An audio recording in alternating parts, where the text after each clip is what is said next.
Hello, and welcome back. This is U.S. Home Talk, and we're live every Wednesday at noon Central Standard Time. Folks, it is a new year. Happy New Year to everyone. Hope you had a fantastic Christmas and New Year's, and yet had some time off and got to spend time with family and friends. And welcome to 2024. I am excited about 2024. I think it is going to be a phenomenal year in real estate. And I'm looking forward to all the great opportunities that are coming forward and all the new people we're going to meet and clients and customers we're going to help out. So today on U.S. Home Talk, very excited. We've got my good friend Matt Eichmann with Abra Kadabra Environmental back on the show. Matt was Thanks on, for having me. I think you were April? Maybe April or May you were on last time? Yeah, something like that. Appreciate you having me back on. Excited to be here. Yeah, well, I appreciate your time today. Appreciate you coming on. We've got, of course, our website, folks. Best way to get a hold of us anytime is at ushometalk.com. We've got all of our past shows. You can connect with all of our fantastic partners, and we've got a lot of really cool tools.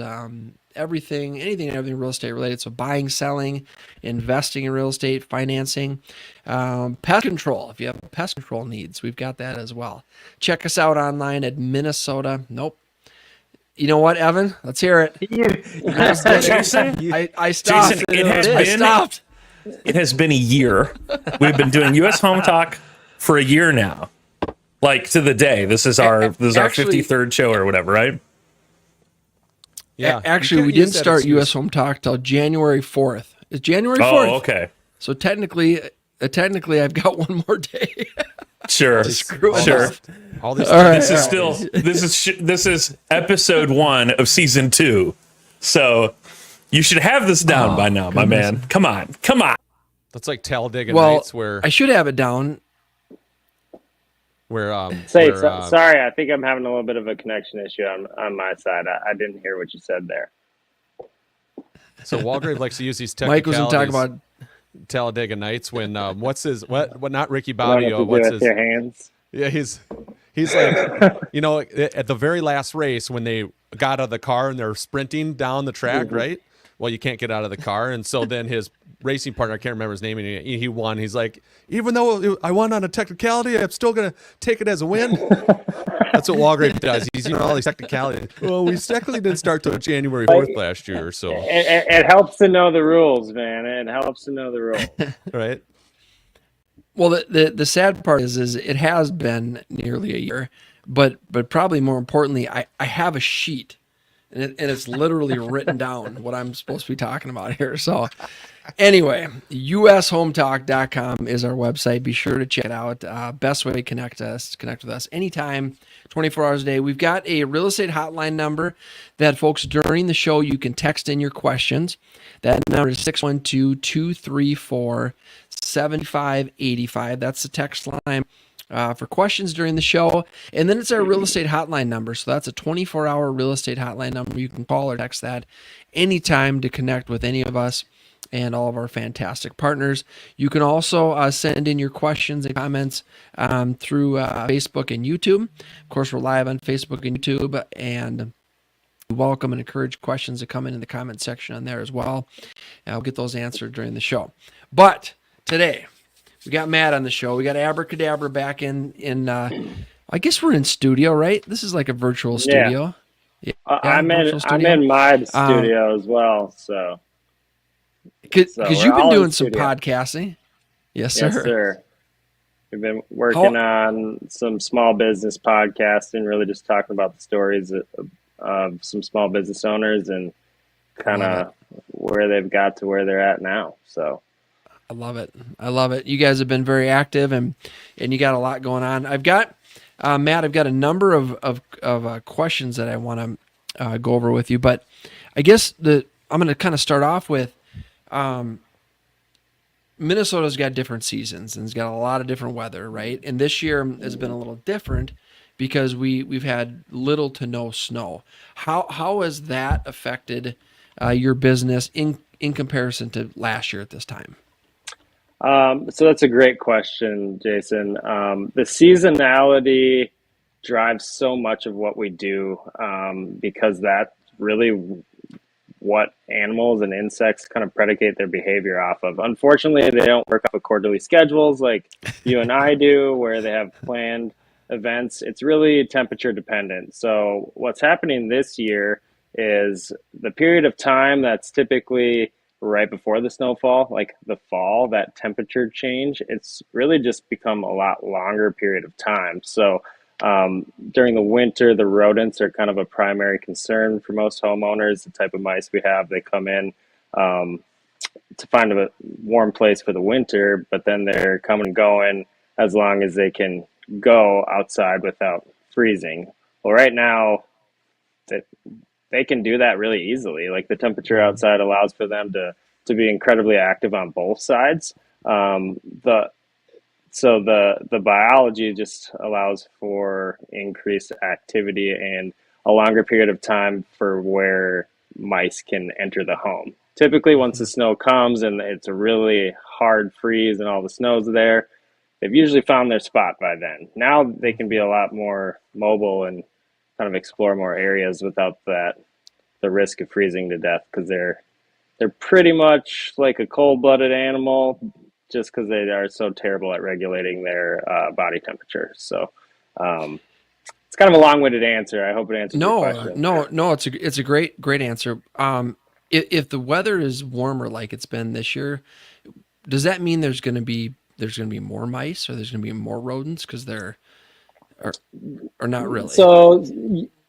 So the quantity of rodents, I can't really speak to that, but I can speak to new entries happening in homes. So what the typical experience for us is, right when it starts to get cold, there's a major influx of rodents. And because of that, we've got calls going crazy because all these rodents are coming in. And then it kind of dies off because either they've taken care of them, they've called us, or they've taken care of the rodents themselves, or they've chosen to not call a pest control company. And now these new entries are happening in Thanksgiving and Christmas and the New Year, and that's a little bit later than we have. So we do have more calls coming in. As far as the numbers we're removing from homes, it's about the same. Some of them we're getting double-digit animal removals. Those are always fun for my guys. But really, our big thing is trying to prevent those entry points, and that's how we differentiate ourselves from some other companies.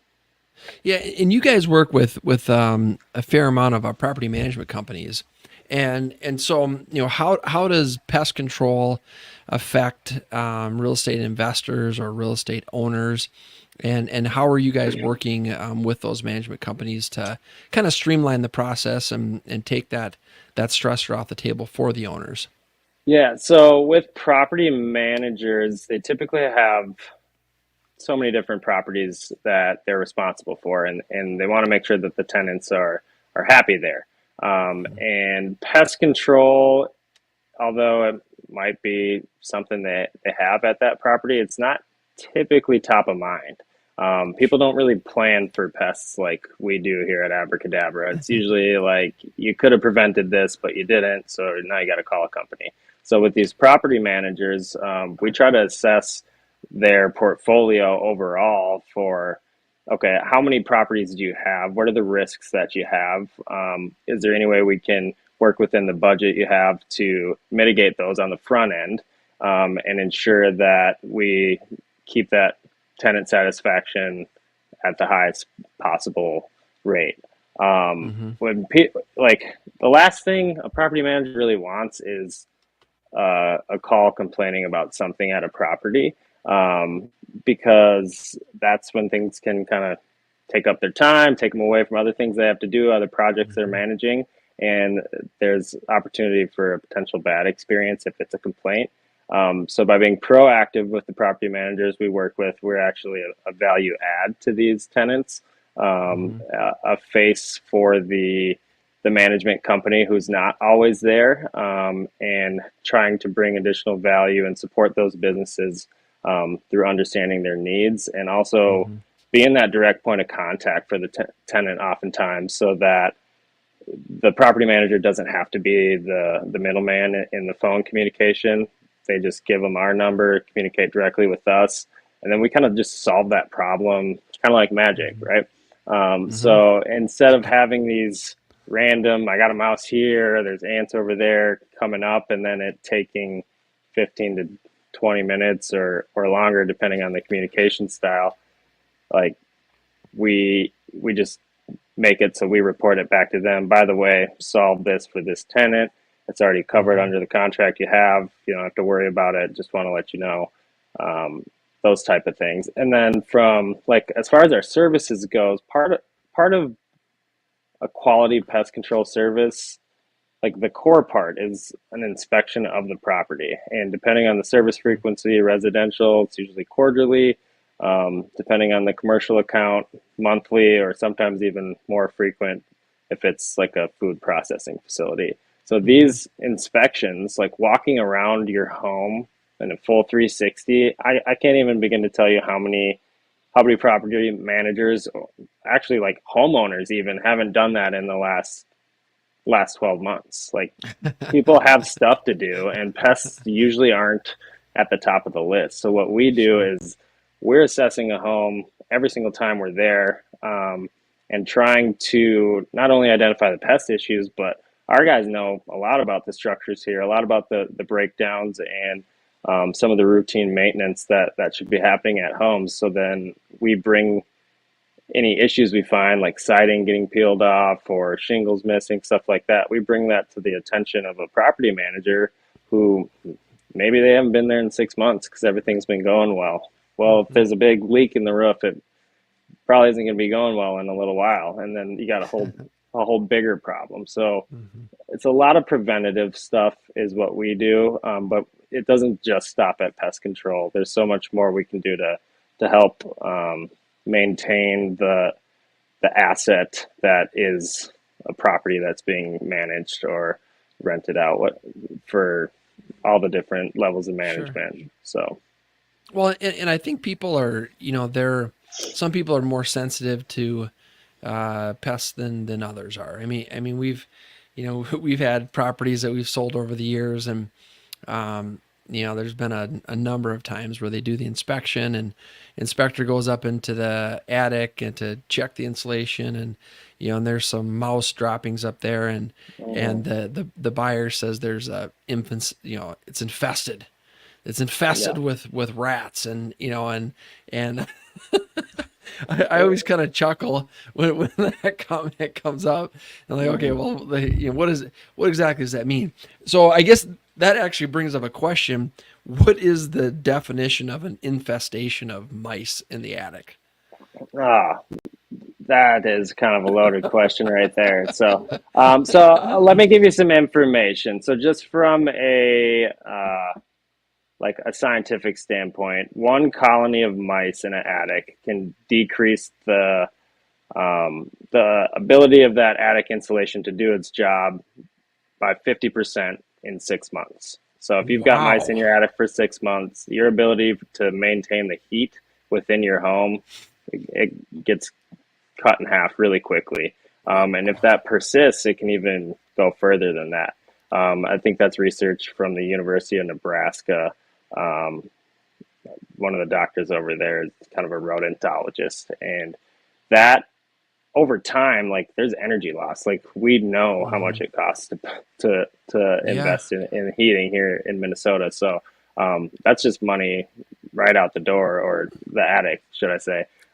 So infestation of mice in the attic, it's really based on the understanding, as a company, we need to understand that you're in kind of a deal making process, right? So it's not really a problem or infestation until that becomes a topic of conversation.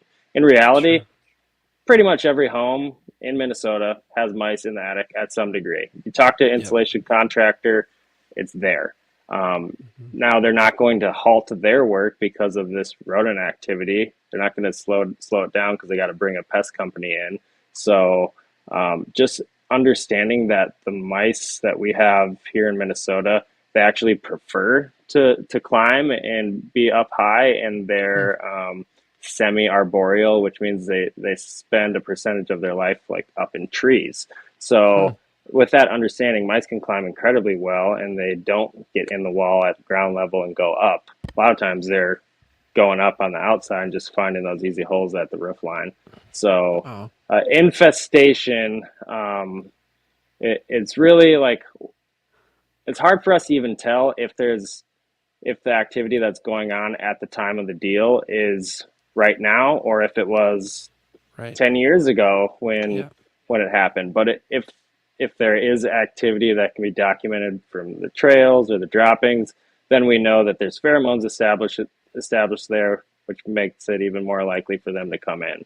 So what we do is we animal proof the outside to prevent those issues, and make sure that they can't just come back in next year or the year after, because you can re-insulate your attic every couple of years and still end up with pretty crappy insulation. So that's a good answer. I don't think I actually answered your question though. But in reality, every home's going to have mice to some degree, and understanding that is knowledge that a homeowner or property management company can use to like make the right decisions to long term save money and protect that investment that is a new home. I can certainly tell you what my wife's definition of infestation is when it comes to mice. If there's one mouse in there, even if she just thinks there's a mouse in there and there's actually not a mouse there, the whole house is infected at that point. Whole thing. Yeah. I mean, and some of what we do in pest control is really just it's phobia, and you can't reason with that. It's what we do is we deliver peace of mind, and we solve that problem so that you don't actually have to think about it, because it's not a happy thought to think about what's going on. And sometimes ignorance is bliss, especially in the transaction of a new home. We're kind of we are the last thing that a selling agent or a purchasing agent really wants to talk about when it comes to a deal. And that's probably from my perspective, but there's so many other things that are bigger problems, and an infestation is usually something that's a pretty typical occurrence. And with a standard routine maintenance, you can take care of that and make sure that it's not an ongoing issue, which is typically what the conversation is about. The fact that it could be ongoing and is going to be a problem for the new homeowner. So Marcus and I, we grew up on a farm with our folks and our two other brothers. Mike, he just grew up just a couple miles down, about 2 miles worth of dirt roads on acreage out in the country. And so, mice, they don't bother me, and I don't, I certainly don't want them running around my house, but I don't have any. They just don't bother me. But I've had clients over the years, and you mentioned the word phobia, Matt, they are terrified, terrified of mice. And so I appreciate that not everyone feels the same way that I do. Yeah, everybody's different. And I mean, if you're going to be scared of anything, it would, I would say it's the diseases that these animals can carry. That's the real phobia that's there. These things aren't out to get us. They can scare, I'd be lying to you if I told you it didn't scare me when one kind of just runs out of nowhere and you're not expecting it. It's like that surprise fear, but It's not like they're the boogeyman, you know? Right. Yeah. So, man, I got a question here because this is going to be coming Hit up me. here in sometime in probably the next 3 months, and this is more for my wife because she has to deal with it. But we get all these pest control companies that go to door, right? And it's in the Oh, yeah. spring in Minnesota because that's the start of bug season up here. Mm-hmm. And it's like, hey, we're gonna check your house and we're gonna spray the stuff on the outside. We're gonna do all this stuff for you. Just sign up today, and it'll be an ongoing, once per month or once every other month through the whole summer deal. So you got to give us your 2 cents on there because you're obviously located here in Minnesota. We have listeners all across the country, so you might not be able to go help someone who's in Nebraska or Arizona or something for that. But in general, are those services worth a lick of salt, or is it just snake oil? So what they're doing is they're bringing attention to a problem that every homeowner has that they're just not focusing on until that concern is really there, until it's the mouse under the sink or the ants in the kitchen. Like what they do is their marketing approach is going to an area that they want to do service and just talking about pest control with every homeowner there. And we don't like that sales approach personally here in the Midwest. It's great for building like a close route for our technicians, but it's really I don't know. I don't like when they knock on my door at 8 o'clock at night and my kid wakes up now because my dog barked, and it's this whole thing, and they won't leave because they want to hit their quota for the day. Like what they're selling is a very similar service to what we provide at Abra Kadabra. The ongoing service program is going to prevent so many issues for a homeowner that the value's there, right? It's just a matter of them seeing it, and that salesman in a face-to-face manner can communicate directly with that homeowner and what their concerns might be. Now, that being said, the sale of a service is different than the delivery of a service. So what we really do is deliver the highest possible customer service experience so that homeowner knows, like, hey, if I have a problem, I can call somebody and they come back out instead of paying for something that you don't actually get the result of. That's when it's snake oil. It is when the follow through doesn't occur when you actually need it as a consumer. So I know the owners of some of those companies. They run great companies, just different growth models than what we have. And what I love about them is they go and they spread the good word of recurring pest programs to homeowners out there, and they get them to think about it, which I think is incredibly valuable for the local homeowner market, because most times people don't think about it until it's too late and the issue's already there when all these can be prevented. Yeah. So we had you guys, your services last year, and we did, it was for, originally I was going to sign up just for the mosquito service. And then you have the tick and mosquito. It's all in one. And which the ticks were a way bigger issue than the mosquitoes were. But you guys came out, I think, 4 or 5 times last spring, summer, and fall, and virtually eliminated the tick and mosquitoes on our whole yard. And so that was awesome. We've got a pool, and so we spent a lot of time outside in the summer. And I think, Matt, when I called you, I think I just pulled a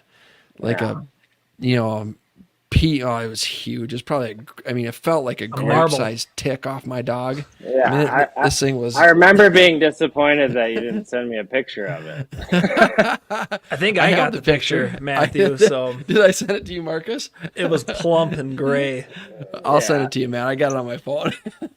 Last year was a bad year for ticks, and in Minnesota, where we have such a limited amount of time where we can actually spend time outside enjoying the weather. Like, the cold's not here, but all of a sudden we got all this stuff trying to bite us and steal our blood. Like, we need that. So the service allows people to enjoy their pools. It allows them to not have their kids with allergic reactions that make them afraid to send their kids outside. Like that's where a phobia is born, with a reaction, and a parent has a reaction, and now that kid carries that through life instead of just like getting a yard treated regularly to prevent those things. And there are diseases that can be transferred by all of those as well. So they're not as common in our area, but that service is the one that it's not as hard of a sell for us compared to a structural pest control account, because people, they have these patios, they've got these playgrounds in their backyard. They invest so much into their homes so they can spend time in this space, and then they get chased out of it. Yeah. Yeah, we had last summer, Matt, I almost had to call you. I had a listing in Bloomington, and went and met with the sellers. They're like a 1950s Rambler. So it wasn't a walkout. But had a full basement. So doing the kind of the walkthrough before we're going to go on the market in a couple weeks, we're down in the basement, and the seller, the owner says, "Oh," she said, we might have something that we're going to have to, take care of before we go on the market." And then I said, "What's that?" And she goes, "Well, shine your light up into they're the tiny little windows, not a window well or an egress window, but just a tiny window that's up high in the basement." I'm like, "Okay." So I shine my light up there. Well, that window was underneath like the deck, which the deck was only a foot off the ground, so more of like a patio. So I shine my light up there. There's a raccoon and about 7 or 8 babies in there. And I'm like, "Whoa, look at that." Because raccoon babies are cute, whatever. And so the owner's like, "Oh, don't worry. I'll exterminate them, or I'll kill them before we go on the market." And I'm like, "Well, don't do that." I said, why don't you just give it a couple weeks and maybe they'll just go away. I said, "But don't kill them." I said, at the very worst, or at the very least, I'll just come bring them home and my kids can play with them for a few days. No. But they went away, so no worries. Yeah, I mean, that they're just looking for a place to have their kids so that they can grow up without getting eaten by a hawk, and then they can go and like survive. And those low decks, man, they love getting underneath those. My guess is that homeowner might have them again this year, though. Really? Yeah. Well, I mean, it's all about pheromones. These animals communicate with these scents, right? So if that odor is there, and now all those kits were born there also, so that's where they're programmed to go to have kits if they're pregnant this season. So I better give you the address, and then you can. I'd put some money on it. If I were a betting man, I would bet there might be a raccoon or two wandering through the backyard. Yeah, probably send them a card, mail them a card. Jason, give them the address. You can mail them a card and be like, "When you need me, I'm here." Yeah, the picture of a raccoon on the front.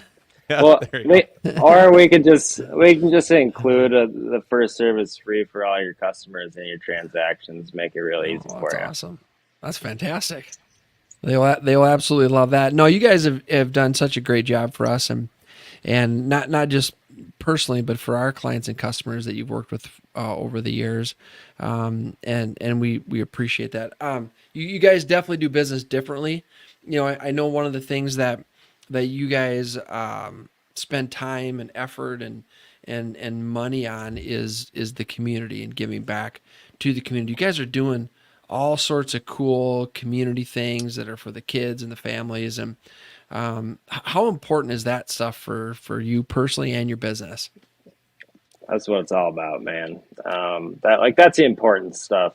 Like any business can transact with a customer. That's like the goal of a business, right? But like we're not surface level. I'm not surface level as a business owner. Like I like to go deep and get on a level where we're more than just a transactional relationship. Mm-hmm. We have incredible support from the communities that we serve, and on top of all the happiness and like the positive feedback we get from being part of these events and hosting these events, like it just like is the right move for most small businesses. The communities that they're serving help them survive, help them put food on the table for their family. And when you can make it more than just that business relationship, it like a lot of awesome things can happen.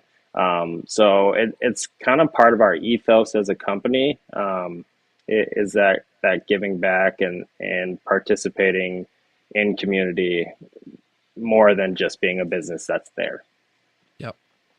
Yeah, I agree 100%. I mean, it's, these are the communities that we live in, and, and we work in, and we go to church, and our kids go to school. And so giving back and being a part of the community outside of just the business that we're doing is what it's all about. I couldn't agree more. I mean, and that's how you impact people on a deeper level than just taking care of their bugs, right? When you help their kids' team get the funding they need for new jerseys, or like stuff like that actually matters, and like has potential for those kids to remember it for a really long time, right? I don't know. I can go on forever about this part of it, so I don't know how much time we've got for this question. But at the end of the day, like, we wouldn't be where we are without our community. So we work really hard to do whatever we can to support the communities. And there's different communities, even like a real estate community, that we really work to understand what makes up that group of people and then support whatever their vision or their goals are. Mm-hmm. Yep. I think it's great. So here's, they say everything's about timing, right? So literally, this is what's walking on my desk right now. Where is it? There it is. Oh, nice. Box elder. Yep. The bugs that never die. You gotta put your hand behind it so it focuses. My hand behind it. Oh, there you go. There you go. There it This is. is hilarious. It's This walking on isn't my staged? desk right now. You haven't been saving crawling. it? No, crawl up from behind the desk just now. Box elder bugs don't hurt anything, right? But man, they're kind of a pain, and they don't die. They're all winter long. Box elder is crawling out of the wall. From a business standpoint, what does it do though? You lose time because now it's this distraction that takes your employees, yourself, away from the stuff that actually moves the needle in your business. So does it really do harm? Not really, until you start thinking about the impacts down the line and how people respond to them. And it's a lot easier to just like say, we'll just call our guy, he'll get back out here and do another treatment. Like, now everyone can move on and get back to work. Yeah. Well, especially with Walgrave, because he'll probably go out and get like some little hut for that box elder bug to be in. He'll start feeding. He'll like put a crack in there or something. It's like the next 2 hours is going to be trying to make that thing his pet versus actually working. Yeah. I mean, it happens. Easily distracted. Just look, a box elder bug. Yeah, all you guys that grew up on farms, you either go that route like Jason, or you go to Menards and you buy every possible pesticide or mix up your own, and just like, now you're going to war, right? So Matthew, gotta go nuclear. If I remember from last time we had you on the show, first off, you guys have a great website, Abra Kadabra Environmental.com. A lot of great information there, great resource to kind of default to if you are kind of have some questions about, what kind of pests and wildlife are in this area, Midwest and Plains. But you kind of joked about you can take that approach of going to the big box stores and just, okay, I'm going to go right to what is the most potent, deadly pesticide I can get my hands on, and then I'm going to just start hosing everything down. But if I remember right, Matthew, you guys kind of have alternative options, maybe some more environmental friendly products that can help people keep their pests out of their real estate. Absolutely. Yeah. I mean, we love that approach. It's our preferred approach. It's funny, the nuclear option is what a lot of people think pest control is, right? The more the better. What in reality, with the products and the science that's there now, actually less is better. Sometimes more is not going to actually deliver the result that you want. So the more important thing is the knowledge behind whatever is being applied. So like licensing in our state is very strict. You have to pass tests, you have to maintain certifications. Otherwise, you can't legally apply something. Now, homeowners in their own residence, it's kind of the Wild West, and some of these products have become more and more available with some of the online stores, but the rules are just becoming more and more strict because there's a lot of misapplication of these products, mostly by homeowners. But I mean, I'd be lying to you if I didn't know of some companies that are doing some things that we frown upon at Abra Kadabra. So everyone's a little different, right? But for us, we try to apply as little as possible to the home and still deliver the result. And always using the least environmentally impactful products. That's where we start. A lot of people just skip the inspection, skip those less harmful products, and they go right to nuclear. And it doesn't always deliver the result they're looking for. So especially if you've got kids more than the product. Yeah, I mean, Kids inside, and like pets. the standard come in, take the sprayer, spray every single baseboard. Like, there's no ant that's going to be in the middle of the home on that baseboard. Why does it have to go there? So the logic behind it is so important, and like the intention behind what's being applied is it allows you to know if the result you're looking for is actually going to be accomplished with those activities. Sometimes they're just done because that's what the last guy did, and somebody wants more chemical there. But I don't think that that's the best move in this day and age. We try to keep the products on the outside, and once we get a home started up on service, it's typically where we stay. We just play defense on the outside and try to solve any acute problems that may show their little faces on the inside as they come up. It's funny that you say that, Matt. So in college, I worked for a company that did lawn and snow care, but they also had a part of their company was pest control.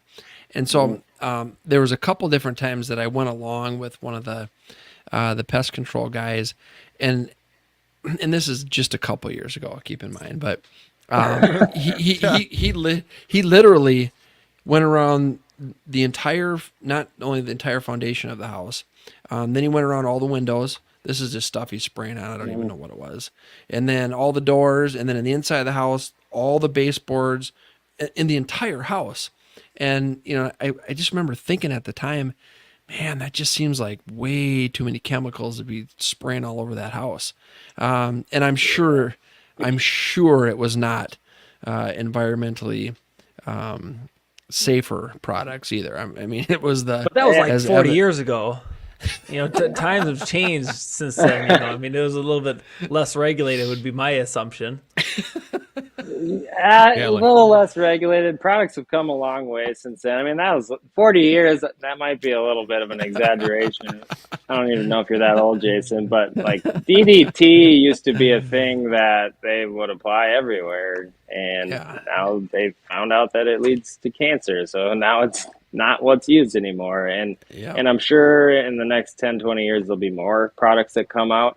But like, for us as a company, we're always looking for those newer, innovative products because they're going more and more in the green, the eco-focused, and those are becoming less of a product you buy that still doesn't actually give you the result you want, and they're actually starting to work for longer periods of time. Because you can use the greenest product ever, but if it doesn't have no bugs at the end, people don't want it. Right. So the science behind the products is just continuing to level up. And we've got a lot of really good product manufacturers here in Minnesota that we work with that are, I mean, some of them have been around for 100 years. And it starts with organic chemicals that are derived from different plants. And in order to scale them, they've gone to chemically manufactured versions of those chemicals. That's pretty awesome. Yeah. Those You coming made me our way. you made me sound all nerdy there. I usually don't get that. That was nerdy really when good. I talk like about it. Now we know what happened to you, Walgrave. I didn't know you did some pest control stuff back in the day, but What did you say it was called? DDT? Is that what you said, Matt? Yeah, DDT was, I mean, that was like 60s and 70s. Like, as a part of that, they found some like water pollution that happened from DDT application, and that spurred kind of the next evolution of pesticides. And there's been more evolution since then, all going towards less impactful to humans and the environment around us and all our natural resources, and more hyper focused on the goal of those products. It kind of reminds me of mosquitoes. There was I feel like they had, and I don't think it was DDT, but there was a specific chemical that they had on the mosquito spray that we were putting on ourselves. Yes, and then they kind of didn't they ban that, or at least You can regulated still get that something stuff. before. It was like you want to have the highest DEET. level in your mosquito Yeah. spray. Spray it all over your face and your mouth. It's good for you. Yeah, it's the pyrethrum is really the active ingredient there. So like DEET, I don't. It's not really a product that we use, but the actives that would actually prevent mosquitoes in those products were the same actives in a lot of the ingredients that are used for home pest control. But again, it's that whole message is the stronger the better, and it's not right all the time. Sometimes the stronger just means the worse for your body. Yeah.